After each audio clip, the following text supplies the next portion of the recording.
Welcome back and thank you for joining A Shark's Perspective. I am Kenneth Shark Kinney, your host and Chief Shark Officer. We live in a world where being great may not be enough. So how can we be heard and how can we rise above the infinite options looking at us in the face of overwhelming competition? It's a question we should all be asking ourselves, especially during times when many people simply feel like the world is stacked against us. So excited to welcome back a guest from way back on episode 46.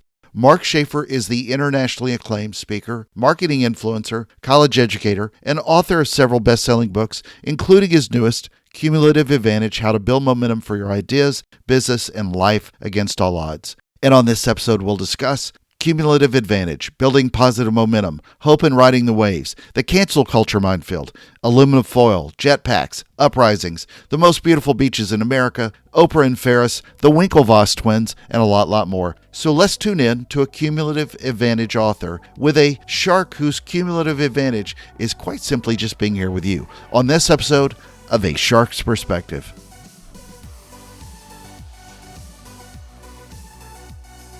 Mark, Thank you so much for joining us today again on A Shark's Perspective. It was way back in episode 46, so I'm very honored to bring you back, and thank God I didn't scare you away. But how are you today? Yeah, I can't believe it. Yeah, I can't believe it's been that long. I'm happy to be back.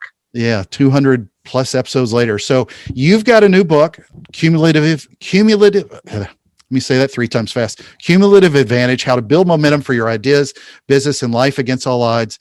Define, if you will, what cumulative advantage, which I can't apparently say, what it means to you and to the rest of the world. What was the impetus for the title, at least? Well, the good news is it probably doesn't mean anything to the rest of the world right now, but it will once they read my book. Yeah. Well, I'll tell you, Kenneth, there was I had been noodling around with a couple of different ideas for a new book, and I was hanging out with a friend of mine, and we were in a hotel lobby back in the days when you could do that. And I said, what have you been reading? What research have you been looking at that I haven't heard of, that really isn't mainstream, that should be interesting to the business world? He said, well, I've been reading about this thing called Cumulative Advantage. I said, oh, really? So I started doing a deep dive, and it was like this eye-opening experience that there was this sociological research that started in 1968 to sort of explain how some people just seem to have all this momentum, this unstoppable momentum, and everything they touch seems to turn to gold. And it's like the rich get richer and the poor get poorer. So there's a very famous paper that was written back then. And since then, there's been research that shows this idea that if you have some small advantage in your life, if you play your cards right, you can build this into this kind of unstoppable momentum. And they've shown how this actually works. They've proven it in sports, in education, in health, in entertainment, in politics, even the Academy Awards and the Nobel Prizes. So, but no one has taken this out of the academic field and looked at how can real people use these ideas.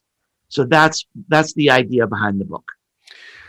So I read some of the book reviews prior to this as well. So I wanted to kind of hear what the audience in the world was saying. Would it be fair to say that this is basically the sequel to Known? Because I've been a fan of all your books, and Known is obviously a fantastic book. But it's people love Known. If you were sort of think of it as your series of all your books, is that sort of the progression you made in your thoughts? It really is a progression.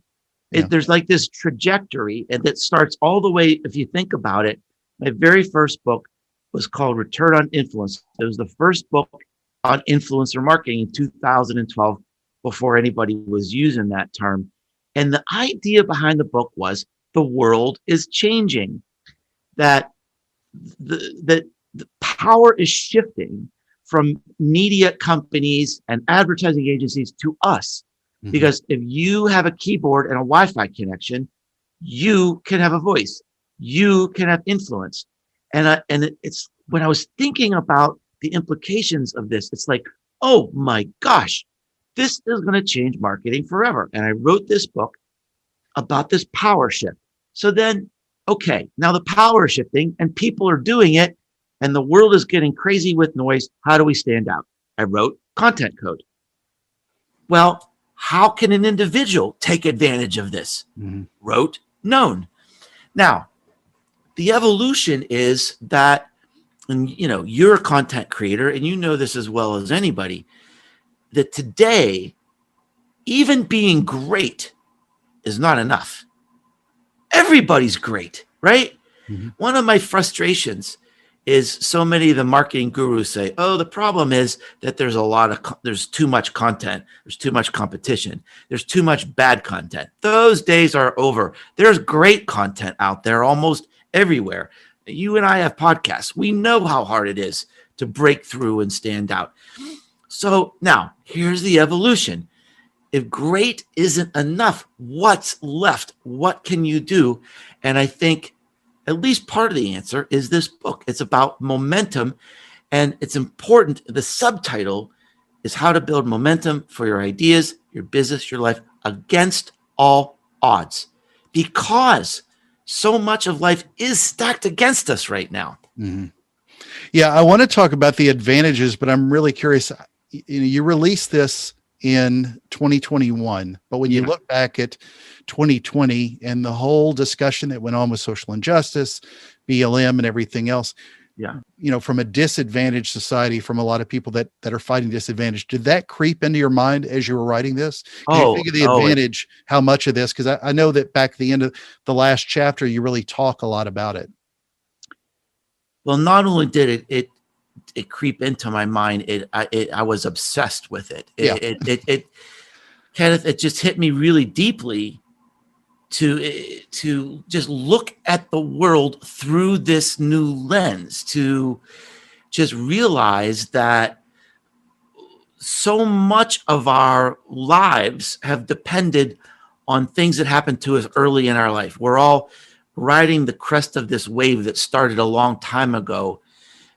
Just being born in America and being born a white male, maybe in a family with two parents, that's a huge advantage in this world. And that starts the momentum for a lot of people. And we're all riding these waves, and some are riding towering waves because they come from very wealthy, connected families. And, I come from a family of plumbers. So I'm riding sort of a blue collar wave, trying to fight to get up. And then some people are riding a wave and they're being pulled under by the undertow. There's no advantage at all. And so that is an underlying problem in our society.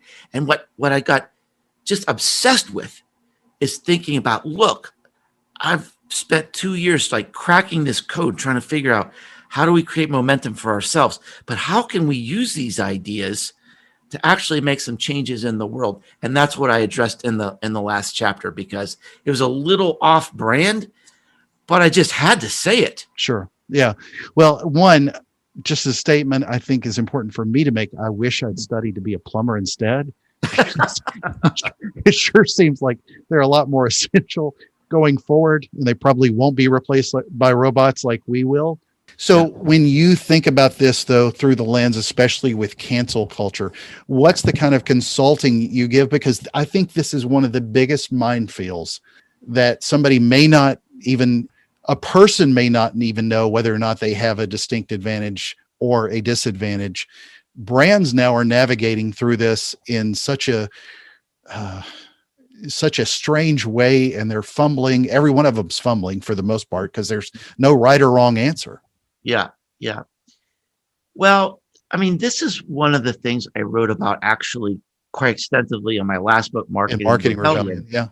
Because you're right. It is a minefield. And I think one of the myths that we have in marketing today is that everybody needs to take a stand and everybody needs to take a position. Mm-hmm. And I think that that's just false. And there's this little thought experiment I do with my college classes. We talk about this subject, and I say, I want you to think about every product you bought in the last 2 weeks. Just try to think about all the different things. It could be insurance. It could be a gift for somebody. It could be a new coat. It could be takeout food. Maybe you got a car wash. Now, think about all these things that you bought. Now, how many of those items do you know what their political stand is or how they stand on the environment? Have you ever looked at any branded content from any of these things that you buy? Thank you. And the answer is No. no. So, but all these products are still marketed. Well, let me stop you. Because I've heard your speech, I think on Jay Bayer's Standing Ovation, because I know I've seen it somewhere, but that clip where he plays because you talk about it in your book as well, about how the young lady finds the soaps. Yeah.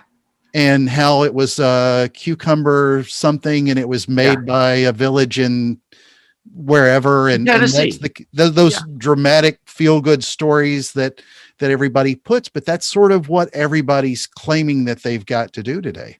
Yeah, but it's navel gazing. It gets down to navel. Yeah. We're taking our own drugs. And this is the thing that always amazes me about the field of marketing. I came from a very well-run, top-notch Fortune 100 company. I worked for Alcoa for most of my career. An amazing company, best leaders. Now it's kind of broken up into different pieces. But I had a wonderful opportunity to learn from the best.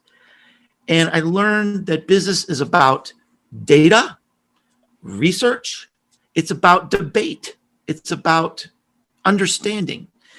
And then I get into this marketing world, and it's a field really not led with data. It's led by gurus. Data goes out the window. And people hear what's people at the top, some of the gurus say, and this becomes part of the culture. And that's what we need to do because that's what so-and-so said. And you become a disciple of these gurus, and the advice just starts like piling on top of each other until it's disconnected from reality. So it's sometimes being in the digital marketing field, it seems like an alternate universe to me. I don't even know how we got on that topic. I don't either, but maybe it's because it's this thing. And I've seen the same things you've seen, where I've seen blog posts saying every brand needs to take a stand. You need to show what you stand for. Your customers are demanding it. That is just not true. It's groupthink that's been articulated well by by the way, you are one of those gurus. So, you're a marketing legend on your own, and it's funny that you bring that up about Alcoa, because I don't know that I ever would have worried about whether Alcoa's aluminum was, sustainably grown in an organic farm, in a village far, far away. But you're so spot on. And this groupthink of advice concerns me, especially in regards to social media. And it's something I brought up with Brooke when she was on my show recently, Brooke Sellis. Mm-hmm. And I thought about this in relation to Known, and then in relation to this book, how a lot of what we're propelling is our own personal message. And in regards to social media, so much of the conversation today, especially with social, you've been teaching it at a high level at Rutgers. For most people, they're having a hard time understanding how to leverage social for a brand. Very little of the advice that's given out there outside of the classroom ever addresses how to leverage social to help companies, which are spending a lot of dollars. And I don't just mean from an advertising standpoint, with people devoted to or trying to engage better conversations, but it's almost very self-centric. I don't want to say selfish, but it's very focused on the individual as opposed to building the social brand, if you will, for the company. And that's one of the things I know Brooke said she had the same thoughts as well. But I'm wondering how we fix that for social media, because even when you're trying to develop a cumulative advantage, it's almost easier to do when you think of it from a small company, because you can mark out what you want to do. You can 100% pillars. 100%. Yeah. And I'll give you an example of that. How sort of, I think ossified is the right word. It's a word I use once every 10 years, but I think that's that things just sort of like become like mummified in these big companies. And I'll give you an example. So I won't name the company, but I was working with a big mega company, and they're trying to figure. This is a company that has franchises all over the nation. Every city, basically over 5,000 citizens, probably has one of these offices. So they had a central office in Chicago, and they were making all the social media content. Now they created this department 11 or 12 years ago. And 11 or 12 years ago, that was a pretty good idea. We needed to create a certain amount of content. We needed to do it a certain way. So they created this team. This is what you do. And now they're shipping all this content out to the people out in the field. And they brought me in to sort of reimagine their strategy. So I went out and talked to people in the field, and nobody's using it. They're saying it's terrible. It doesn't do anything. It's embarrassing. And what had happened was they created a department. The department had a mission, and they do that mission every day. But the mission isn't relevant to the world. It was relevant 11 years ago. I see that constantly at big companies where strategy is not it's not static today. And even I'm reading today how even branding is built on cultural moments now. Some of the things I'm hearing from Adidas and from Pepsi, it's not even like some big umbrella sort of idea and story. It's like, how are we relevant in this moment? So much is changing, and we have got to reimagine what marketing is about. Couldn't agree more. So then one, everybody needs to get a copy of the book, but if you think of it from a high level, what are some action items that you think of to help people start from a high level, start building their cumulative advantage of their own? Yeah. Well, the thing that I think people will realize when they start reading this book is that this is really a book of hope. I started to realize as I was doing research that many books that try to help you accomplish something in your life are somewhat elitist. They sort of make an assumption that you've got a college education, you can spend money on this workshop or whatever. And everything in this book is accessible and doable for anyone. It shows how almost every individual or company success is based on something random, literally. And when you realize and you start to think about this, it's amazing that all these successful people, they don't have a strategy. They don't have a plan.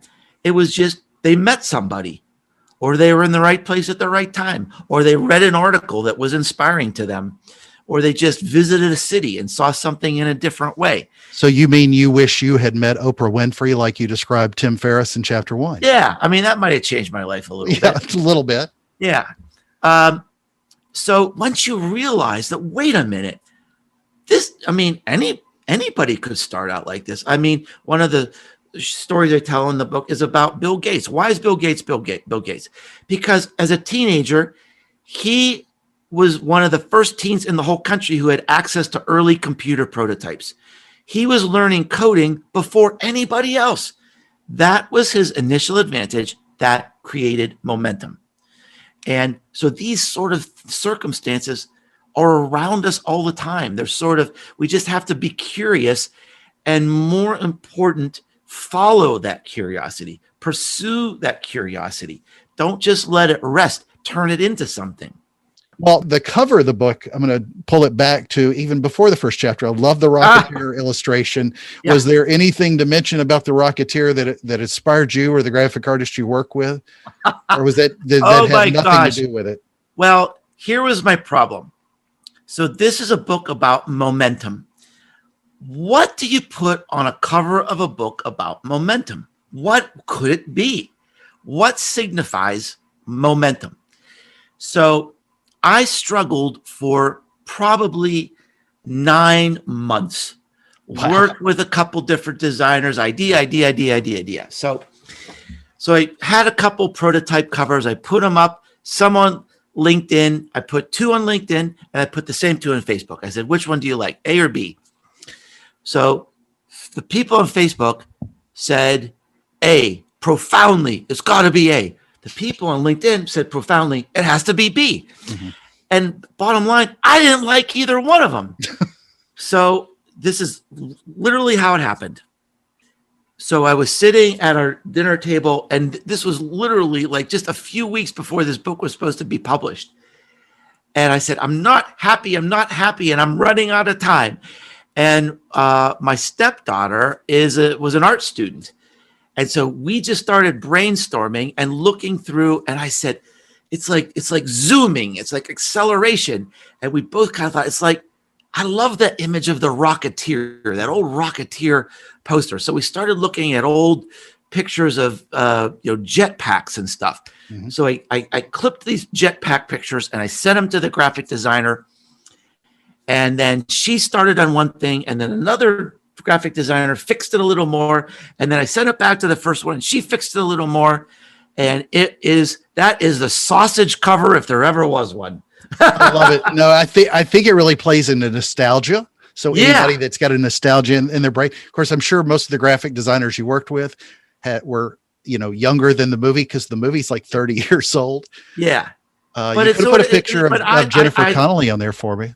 Yeah, but it was it was like, okay, that's something different. It shows, and it's something that I could turn into like stickers and words and banners, and it means something. It's fantastic. So bonus question for you: which comic book company released The Rocketeer? I had to Google this. So woo. Well, I don't think it was either Marvel or DC. Then you get a point. It was Specific Comics. Yeah. So wow. I had to look it up because I couldn't remember much about. It's been so many years since I've seen the movie. Yeah. One of the things I wanted to ask you as well, because I'm working on my own book and I'm nearly finished. You talk about how exhausting and draining this process is for you. Yet you've churned out a gazillion books, and I know you just got back from same vacation spot I do, and it gives you a chance to recharge and reboot. But what's the process that you go through as an author that you find so, not exhausting may not be the right word, but just it takes a lot out of you?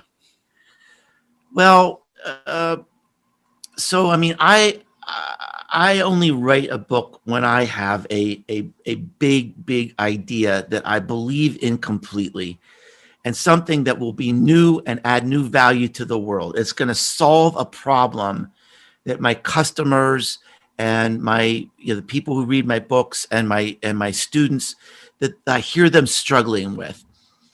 And so I don't know if I'll write another book, because it really does take everything out of me. And it's the biggest risk you can take as a brand, that, if you post something on social media and you screw up, you can take it down and you can apologize. If you publish a book, it's like, whoops, can't take it back. Sorry. And you're putting yourself out there in such a profound way that it's scary. It really is. And it has to be right. And I think I've earned my audience because I will never let them down. I will never let you down. If you read one of my books, it will be bold. You will see insights you've never thought of before, and there's no fluff. There's an idea, there's an insight on every single page.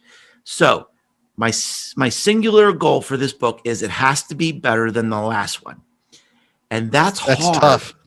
That it's all consuming. It's all consuming. And, I spent money, I sort of had an existential crisis during the pandemic and all the civil justice things going on. And, I had the book half written, and all this chaos breaks loose. And I sent chapters to a trusted friend, and I said, is this a book? Does this still hold up? And he wrote back, yes, not only is this a book, this is your legacy. This is going to be your best. And so that sort of gave me the confidence to keep on going. But it's all consuming. It's all consuming for me, psychologically and even physically. I just get obsessed and go down these rabbit holes. And someone said to me, well, one of these stories that you have in the book, like, for example, I tell this story about the Winklevoss twins, known from the Facebook movie, The Social The Network, right? social, yeah. And he said, "You had so much detail in that story." And I said, "It probably took me 5 or 6 days to write that one story." And sometimes I think, what are you doing?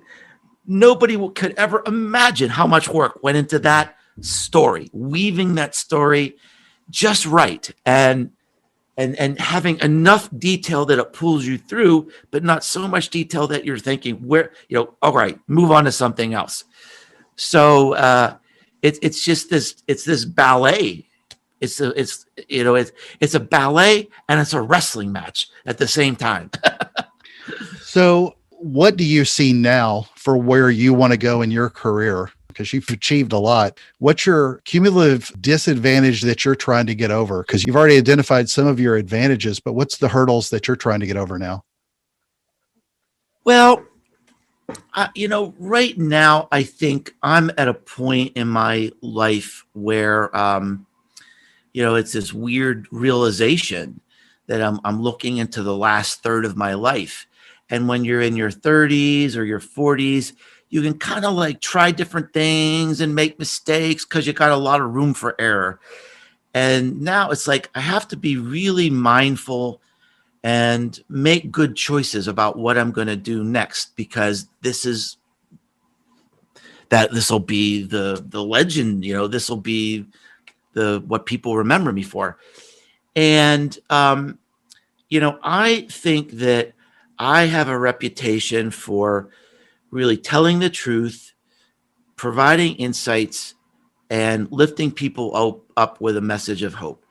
And I think that's really what the world needs right now. And so, and I don't know exactly what that means for me, but that's what is rewarding to me. And I think that is what people need from me. In my book, I talk about the seam. It's Mm-hmm. important to once you have an idea, you got to test it against the seam. And I think my seam, my opportunity, the fracture in the status quo, the discontinuity that I think I can relate to is this time. It's so sad, and there's so much turmoil, and I think I can play a role of just helping people hang in there and get to the next level and inspire them. And so part of that is going to be through speeches, and part of that's going to be through a live event I do called The Uprising. And, I don't know where it'll go. Right now, I just finished launching this book. It's kind of like after you win the Super Bowl and people say, "Oh, what's next?" You say, "You know what? I just want to enjoy this for a little bit first." Yeah, yeah. And then go to Disneyland. So, Yeah. well, what do you think of Clubhouse? And I've heard you on there. I've joined about a week ago. I'm curious where you think it's going to sit in a lot of the Yeah. conversations that we're having today on an audio social platform. Well, I mean, first of all, I love it. I love it because it's diverse, and it's democratic, and it's fun, and it's authentic, and it's in the moment. So I can see why people love it. If you love talk radio, Yeah. I mean, this is it, right? It's the democratic version of talk radio. Anybody can be a talk radio show host. Um, it's not going to be a big part of my plans going forward for two reasons.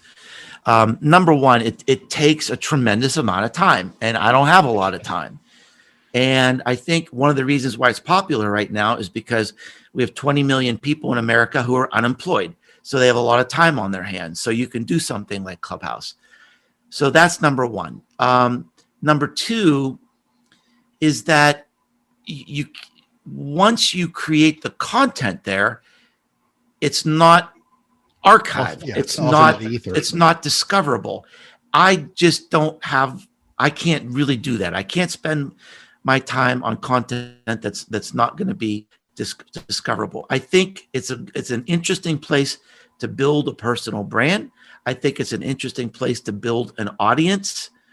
I think it will persist. It will grow. I think they've got enough venture capital money now that I can't see how it could ever really not work. They've got, all the money they need to really blow it out.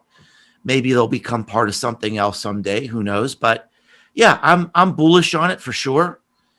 And but it's probably not going to be a major part of my portfolio. One of the problems that we have in our industry is there's sort of a mantra out there that everybody has to be everywhere. And my view is you need to be excellent in a few places. And that's a big decision as to where you're going to create content and where you're going to plant your flag. For me, I blog, I have a podcast, I'm writing books. I'll play around on YouTube and video. I'll play around on Clubhouse, but it's not going to be a major channel for me. Agreed. So, Mark, we didn't get to ask this on the last show because I don't think I was doing it way back when, but got a couple of closing questions so we get to know you better. What do you do for fun? Oh, I do lots of things for fun. I have so many different interests. At the top of my list is I love almost anything outdoors. I like hiking, biking. I love gardening. Just anything outdoors. My wife and I are avid tennis players. I love music, really almost all kinds of music. I've got a son who's a musician who kind of grew up in the music industry, and he introduces me to all kinds of new things. And so on Instagram, you're painting now. Yeah, so that's the latest thing and it's been about a year or so. It just all of a sudden I just realized I could paint. I don't know where it came from, but there's something about the way my brain works, and it's truly fascinating because I do watercolors, and it's you have to see the world in a certain way to do watercolors, and you have to learn about how the paints act on the paper, and it's you've got to be very strategic. If you do oils and you paint something black and then you want it white, you just paint white over it. Watercolor, you can't do that. You have to build it from the lightest colors to the darker colors, and you have a lot more boundaries on watercolors than you have in others. So it's an interesting, challenging medium. I got into it, again, one of those random things, kind of got into it by accident, and I love it. It's been very relaxing, and I'm trying to figure out what to do with it because I'm doing these paintings and they're starting to pile up. And I try to use it for good, give it away to cheer people up or give it away as gifts or whatever. But, maybe there's something I can do there to, raise money for a charity or something. I don't know. It's frustrating though. I saw a couple of your pictures to see somebody come on and take this up as a hobby, and then they're producing these beautiful works. And, that's crazy. Painting for me would be going to Home Depot or Lowe's and then doing something on the side of the house. It's not the same. Yeah. Same talent. You're probably better at that stuff than I am. But I didn't get to ask you this last time, but you're on a Sharks perspective. I've been nicknamed Sharks as a little kid. I always ask this of people: what is your favorite kind of shark and why? You just got back from the beach, so you've got to have some sort of favorite kind of shark somehow, or least favorite, whichever. What are those big like if you go to like an aquarium and you're in one of these places where they got the big the nurse shark. So nurse sharks are small, but Georgia aquarium's got like the whale shark. Maybe it's the whale. It's big and it's sort of docile. Yeah, whale sharks, like the probably one in Finding Nemo. Yeah, those are massive and probably the whale shark, because that would be because they'd say, "Oh my gosh, look at that big shark," and then they realize, oh, he's just a puppy dog. Yeah. All they eat is plankton, so they're good. Yeah. So, Mark, it's a special time in the show. Are you ready for the 5 most interesting and important questions you're going to be asked today? All right. That's intriguing. So, number 1, you live in Knoxville, in that area. Yeah. And you just got back from a beach trip. So, a place that I love to go visit as well. The beaches of 30A, or that whole area between Destin and Panama City, or the beaches of, say, Myrtle Beach and Hilton Head. Oh, the beaches, the Panhandle beaches in Florida are the finest beaches in America. Thank you. Yeah. Many And refer to them both as a redneck Riviera, but technically that Riviera is the Gulf from Biloxi to Panama City, yeah, not on the Atlantic side, despite the fact that you can still get plenty of Laffy Taffy and airbrush t-shirts on the yeah, Atlantic side. But yeah. Well, you can get whatever you're looking for there. yeah, plenty of fried foods. Yeah. So number 2, aluminum foil or saran wrap? It's got to be aluminum foil because Yeah. I used to work for an aluminum company, dude. Exactly. Well, I wasn't going to ask bauxite or alumina, so I had to go with something a little bit different. All right, number 3, Clubhouse or TikTok? Oh, definitely Clubhouse. Because on TikTok you've got to be sort of goofy, random, and have some dancing skills. And my children will actually pay me to not dance. So, yeah, Clubhouse I think is a little more cerebral. So that would be me. Well, number 4, and just to be ridiculous, I was going to ask you to pick between Tom Webster or Brooks Ellis, but That's I not won't. fair. I'll make it much easier and a better question. In a little bit superhero, since you think of the cumulative advantage, would you rather be Batman or Iron Man? I'll go Marvel versus DC with 2. Well, that's not a fair question because I am Batman. Okay. And I didn't know I would reveal it in this way today, but consider it an exclusive. Yeah, an exclusive. All right. Yeah. Number 5, and the most important question that you're going to be asked today is, and just for you, we'll make it gluten-free. All right. Biscuits or cornbread? Biscuits. I'd say biscuits. Biscuits are just more versatile. You can put a lot more stuff on biscuits than cornbread, I think. Thank So you. yeah, I'd say biscuits. But yeah, Well, Mark, I recently had to go gluten free. So the biscuit days are probably over. Yeah, what was that process like? How'd you find out about that? Well, actually, it was a after effect of COVID. Oh God. What happened was I had COVID in the spring, and a few weeks after I was better, I got sick again. I was having fevers and I was having all this. It's like, oh my gosh, do I have COVID over again or something? And what happened is that celiac disease is a genetic disease, but it has to be triggered by something. So you may have it, but you may never get it. Most people don't get it till they're older. So one of the things that triggers celiac disease is a surge of antibodies. So having COVID triggered this disease. And the problem is they misdiagnosed it. They could not figure out what it was because I took the blood test. The blood test was negative. So it took them 6 months to figure out that the blood test was wrong, that I really did have celiac. And so I was nauseous for 6 months. The only thing I could eat was bread and pasta, which is the exact wrong thing to eat. So I was basically killing myself for 6 months because the blood test was wrong. And that was your cumulative disadvantage. Yeah. So they did a genetic test and they found out I got celiac. So yeah, I've been eating gluten-free for about six or 8 weeks now. Good gosh. Well, Mark, where can people find out more about you, get a copy of the book? Where do you want to point them to? Yeah, the book is on Amazon. You can get hardback, softback, Kindle, and audio. And you can find out about me at Businesses Grow.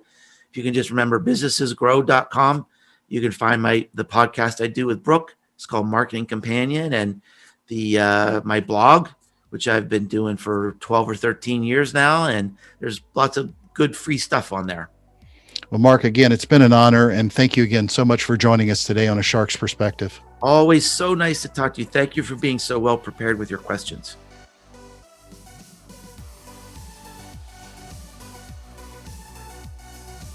So there was my conversation with Mark Schaefer, the internationally acclaimed speaker, marketing influencer, college educator, and author of several best-selling books, including Cumulative Advantage, How to Build Momentum for Your Ideas, Business, and Life Against All Odds. Let's take a look at 3 key takeaways from my conversation with him. First, he said, and I quote, "Even being great is not enough. There is great content out there everywhere. And if great isn't enough, then what can you do to build momentum against all odds?" Well, as he said, we've got to reimagine what marketing is about. And that is so very true. But also, you got to get the book and read it. Second, so much of our advantage comes early, so take advantage of it when you can. We're all riding these waves, as he said. So how do you start building your own cumulative advantage? He brings up how people may get an advantage early, and his advice is to follow that curiosity. Pursue that curiosity. Don't just let it rest. Turn that curiosity into something. Third, I love when he talks about all the guru talk in the world and how people follow these gurus. I think a lot about this and about a lot of people, how they follow people like sheep because they often fall into that flock without leaning on data. We see this so often on social media especially. You find a lot of the same people following the same people in the same kind of repetitive path, following the same advice. Think for yourself, please, and quit leaning so heavily on everyone else's lead only. Learn from mistakes, but don't be Dolly. Got a question? Send me an email to kenneth@asharksperspective.com. Thank you again for the privilege of your time. I'm so thankful for every listener. And at any age, just like a shark would do, stay curious and always ride the wave. And join us on the next episode of A Shark's Perspective.